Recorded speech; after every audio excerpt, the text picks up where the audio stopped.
Yo, y'all think Jay-Z did it? I'm not trying to laugh, man, but if you think about it, bro, like we had we got Jay-Z now, we got Diddy, we got Harvey Weinstein, we got Jeffrey Epstein and everybody that was on his flight manifest. And we got everybody trying to get with Aaliyah back in the day. You got R. Kelly, you got Damon Dash, like Bill Cosby, I don't put nothing past any of these people that this stuff is happening. You can't, I'm not, this is all alleged, but I'm not saying he did it, but you can't convince me that a lot of this stuff that be happening is not true. But y'all just do y'all think he did it? You feel me? There's a lot of conspiracy theories about Jay-Z and Beyonce anyways, but I just want to know, if it's true, I hope the victim gets, I hope the victim gets justice. But hey, do y'all think it's gonna be a Super Bowl? I just want to know if y'all think it's gonna be a Super Bowl, because obviously when this type of stuff happens, then corporations tend to distance themselves from people. So we got Kendrick Lamar, dropping a dope album, GNX, and then now we get all this good music. Some of the stuff is conscious, and now we got Jay-Z. Since he's head of, I guess, the halftime show of the NFL. What's gonna happen to the NFL now? Are we gonna have a halftime show? Is what I want to know. Well, let's just hear real quick what NBC News had to say. Including explosive allegations first reported by NBC News being made against rap icon Jay-Z. A new civil lawsuit accuses him of raping a 13-year-old girl with Sean Diddy Combs at a house party more than 2 decades ago. Claims both men deny. NBC's senior legal correspondent Laura Jarrett's here with more. Hey, Laura, good morning. Hey, Hoda.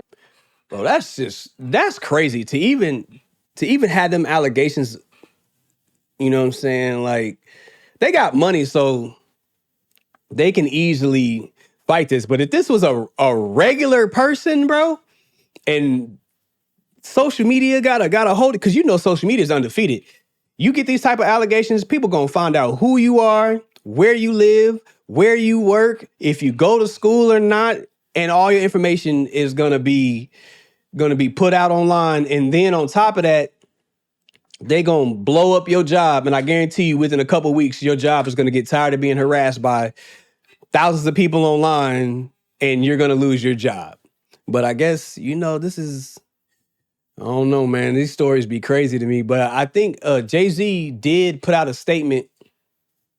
Let me see. It says, this is what he put out on Rock Nation. My lawyer received a blackmail attempt called a demand letter from a lawyer named Tony Busby. I don't know why I keep saying Bugsby, but it's Busby. What he had calculated was the nature of these allegations, and the public scrutiny would make me want to settle. What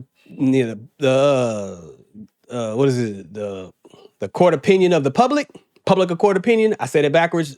Don't judge me. We listen, we don't judge. Okay.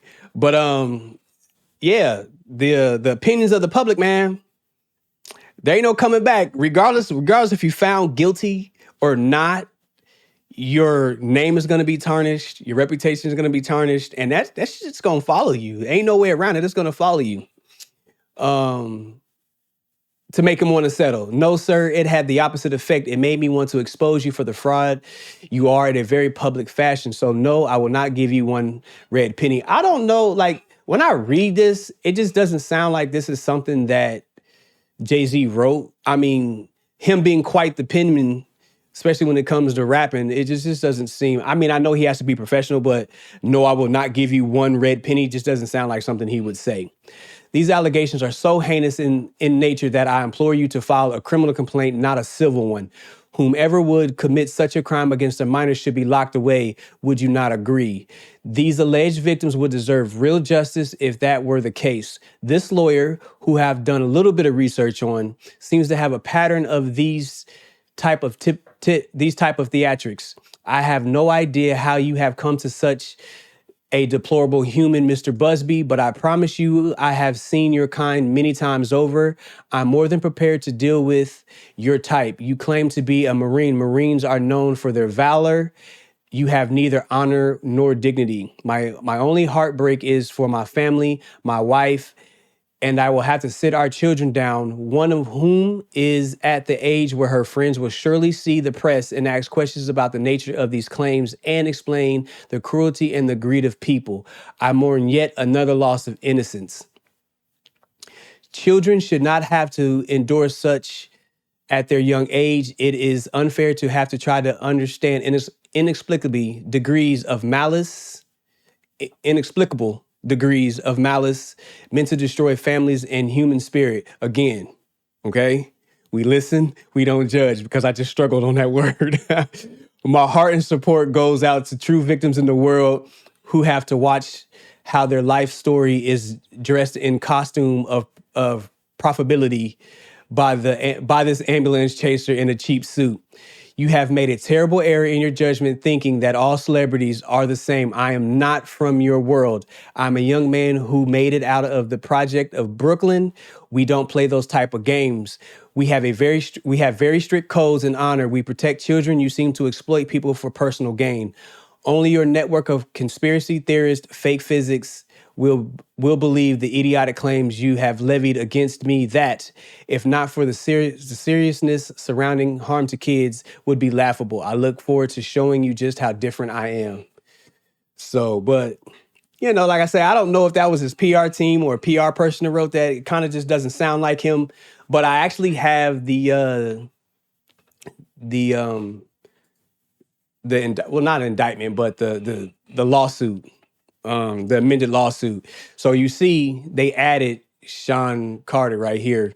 In the introduction, it just comes out and says, defendant Sean Combs, and along with his longtime friend and collaborator, Sean Carter, drugged and raped a 13-year-old girl at a after party following the 2000 Video Music Awards. Another celebrity stood by and watched as Combs and Carter took turns assaulting the minor.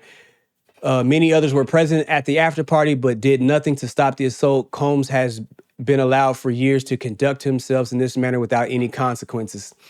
He believes that he's above the law. He is not. His close friend, Sean Carter, has been with Combs during many such instances described herein. Both perpetrators must face justice. So I read through a lot of this, but, this part right here just goes through, just talks about everything that Diddy did. But we're going to go down to page 12. Because that's where, let's see, right here. Ooh, excuse me. Defendant Sean Carter is a male who, on information and belief, maintains residences in both New York and Los Angeles. Dang, boy, I'm getting tongue twisted like a mug. Defendant Carter is more commonly known by his industry name, Jay-Z. Carter was identified in plaintiff's original complaint as Celebrity A. Prior to the filing of this amended complaint, Carter received a letter from plaintiff's counsel requesting a mediation to resolve this matter. Now, I understand why people say that when you just call for a mediation or make it just a civil suit, it just looks like you are going after money. And I understand that, because you would think if someone did a crime like this that was so heinous that you would want to press criminal charges and not only get money, but also put this person behind bars. So I get why people don't think a lot of times when people come up with these allegations that it's just a money grab. But let's get back to it. Upon present information and belief, Jay-Z responded to said letter by not only filing a utterly frivolous lawsuit, but also orchestrating a conspiracy of harassment, bullying, and intimidation against plaintiff lawyers, their families, employees, and former associates in an attempt to silence plaintiff from naming Jay-Z herein. This effort was meant to scare plaintiff and to discredit her counsel. The effort failed indeed. Plaintiff chose to file this amendment as a result of the egregious conduct perpetuated by Carter. Man, that's crazy. But let's go down where I saw the factual allegations. So this is where this kind of tells the story of where she describes what happened to her. On or around September 7th, 2000, plaintiff, then 13-year-old had a friend drive and drop her off at Radio City Music Hall in New York City so she could attend the Video Music Awards, the VMAs. At 13, why are you going to the VMAs at 13? That's kind of young. I could see if you was, 17 or 18, but 13 is pretty young. Not to discredit what happened to her. I'm just saying, that is pretty young to be attending by yourself at 13 years old. This was a bucket list at 13 years old. Attending the VMAs was a plaintiff's bucket list, and she believes she can gain entry. Plaintiff arrived at the venue and saw large crowds gathering, and artists and entertainers began arriving. Plaintiff was very excited. As the event began, much of the crowd moved inside, but the plaintiff, without a ticket, remained outside with others and watched the VMAs on a jumbotron. Determined to get in the VMAs or after party, she approached several limousine drivers parked nearby and attempted to talk her way into either. One of the limousine drivers she spoke to claimed to work for defendant Combs. The driver told her that Combs liked younger girls and said she fit what Diddy was looking for. And while not allowing her into the awards, the driver invited her back to an after party. Now, I don't care what you say. If this is true, then this driver needs to be held accountable as well, because a 13-year-old when you see one. So if he's like, hey, I'm going to take you to an adult industry party at 13 years old, this guy needs to be arrested and locked away too. This shouldn't just be all on Jay-Z. The driver definitely endangered that child by taking her to an adult after party. So basically, the driver states that he has to take her, he has to drive Diddy and them to the after parties, and he'll come back to get her, which she states that she waited for a very long time, but indeed the driver did come back and get her, and he got her to the after party. And once she was inside, it says two men asked plaintiff to sign documents, which the plaintiff did not read, but which she now believes it was a non-disclosure agreement, an NDA. She was told that she could not discuss what happened at the party. She gave the men her name and signed the form, but did not receive a copy. She says once she got in the building, she recognized other celebrities. It appeared to be a large living room, a foyer containing a large crowd. The plaintiff attempted to mingle in the crowd. She talked to several celebrities that she recognized and whom she wanted to meet at the VMAs. The waitstaff was carrying drinks. There was loud music being played at the venue. It says the plaintiff also observed drug use and marijuana and cocaine. I will say I've been to industry parties before. Nothing like this. Again, we listen, we don't judge. But I've been to parties, but nothing that crazy. But I will tell you that cocaine is the favorite drug of everybody that I've ever encountered in being in industry parties, working in the film industry. Just being around a lot of actors. A lot of my friends are actors. A lot of my friends are, musicians or music artists. So when you get into these type of parties, cocaine is one of highly favorite drug. And a lot of people say it doesn't. I've never done it. You know what I mean? I don't like to be, not on my square, especially in any of these type of parties. But that's the favorite. That's just the rich people drug is what they call it. And it only and they do it throughout the night because it only lasts for like 20 or 30 minutes at a time. So it's a quick high. But I will say that all these people are functioning addicts, 100%. But let's get back to this. After attempting to talk to numerous celebrities, plaintiff accepted a drink from one of the waitresses circulating in the crowd. The drink was reddish yellow, a mixture that tasted like orange juice, cranberry juice, and something bitter. These are the containers that they use to put stuff in the drinks, in alcoholic drinks, to insert GHB into alcoholic drinks. Jane Doe said after drinking a portion of her drink, she began to feel woozy and lightheaded, and she needed to go lay down. So looking for a place to rest, plaintiff walked down what appeared to be a hallway containing several rooms. Off of it, she entered what appeared to be an empty bedroom so she could lie down for a moment.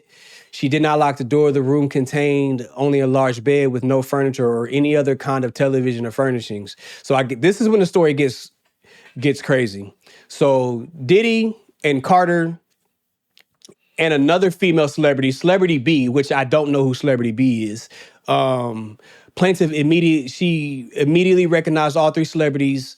Combs aggressively approached the plaintiff with a crazed look in his eyes, grabbed her and said, "You ready to party?" That sounds like some villain stuff right there. You ready to party? Like, it's like some of the stuff that it just doesn't sound real. Just out of a movie or something. It's Combs then threw the plaintiff toward the wall, causing plaintiff to fall. Plaintiff got up and stumbled, at which point Combs grabbed her again and threw her on the bed. At that point, Carter began removing plaintiff's clothes as she grew more and more disoriented. Plaintiff was held down by Carter, and she was vaginally, not gonna say that word because, like I say, I come from TikTok. That's where I do the majority of my content. So there's certain words that we can't use on the platform because we immediately get our video took down, community guideline violations, or our accounts will get banned. So please bear with me. I'm trying to figure out what I can and what I can't say on YouTube. So I'm not trying to get demonetized on my videos, especially because TikTok's supposed to be getting banned January 19th. So I want to stay monetized on YouTube.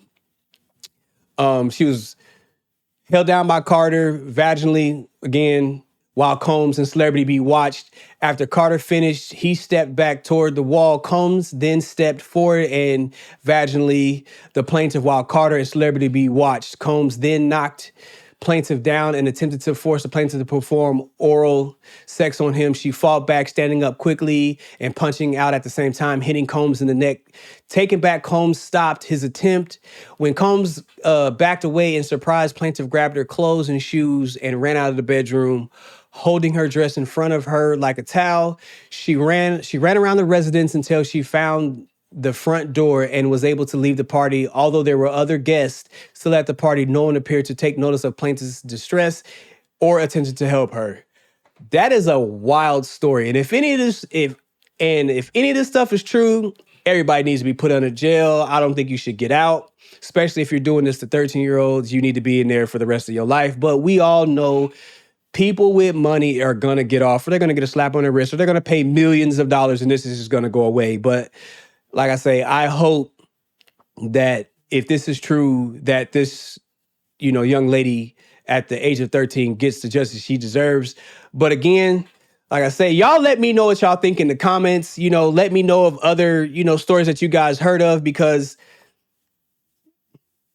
excuse me, y'all, like I say, I'm just getting back into doing real content. So if you guys got any suggestions, let me know. Let me know what you think in the comments. Let me know if you think that Jay-Z did it.